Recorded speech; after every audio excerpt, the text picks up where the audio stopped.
Morning, everyone. We'll go ahead and get started with the briefing. I'm Pam Lindstead, Plant Section Chief of Team 4. I want to send a heartfelt welcome to those from out of country. We have quite the group from Canada here, and thank you for coming to help us out. Appreciate it. The incident objectives are posted up here and in the IP, and they remain the same. So we'll continue in that way, and we'll get an update on the situation and control objectives today from Operations Chief Jeff Brandt. Good morning.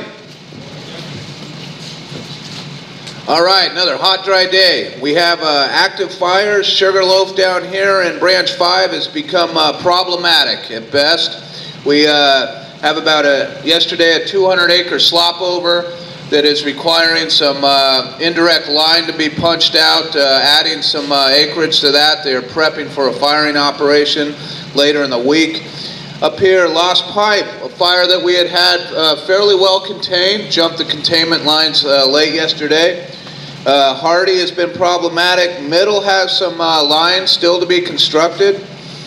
And out here in Branch 1 and 2, we're looking fairly well, still in the mop-up procedures.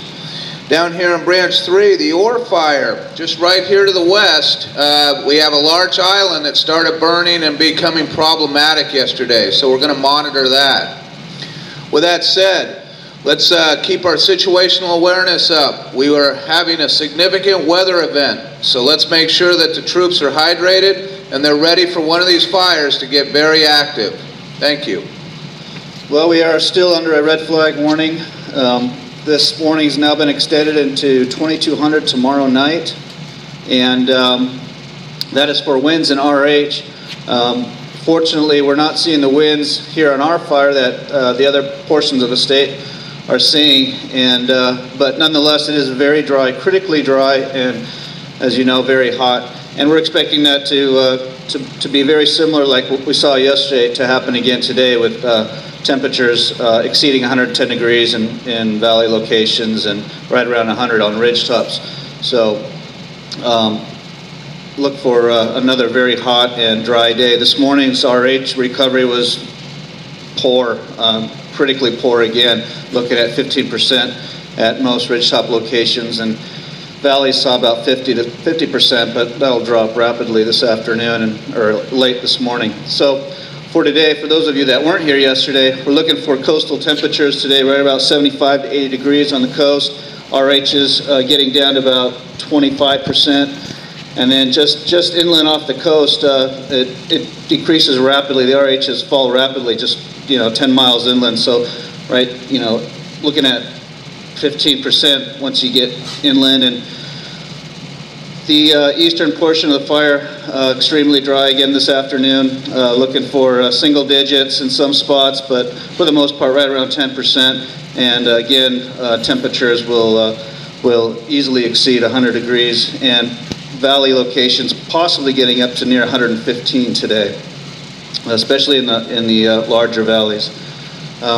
Winds will not be too much of a factor today. However, what we saw yesterday in some of the larger valleys, we saw the northwest winds pick up in the afternoon between 1400 and about 1600, and I expect that to happen again today. Look for those northwest winds to get up to about 10 to 15 miles per hour during that time period, with gusts up to 20 to 25 miles per hour possible, but that will be short-lived, lasting only a couple hours. Other than that, ridgetop winds will be fairly light. Northeast this morning, maybe 1 to 2 miles per hour, and then switching around to the west and northwest, under 5 miles per hour, maybe a few gusts to 10 in the afternoon period. All right, good morning. Again, the red flag warning is in effect. Red flag warnings are there because they tend to produce conditions that will give you critical fire behavior. So definitely keep your troops in on the loop there. What you can expect to see today is a fuels-driven fire behavior. Your primary ways this fire is moving around is by active ground fire. You got rolling material from gravity taking it downhill on you. That's putting it into receptive fuels and causing uphill runs and torching, and you're getting some pretty decent spotting out of some of that. Right now it's burning primarily in timber and brush, and both those fuel types have a very high resistance to control. They don't want to go out once they're established in those fuels.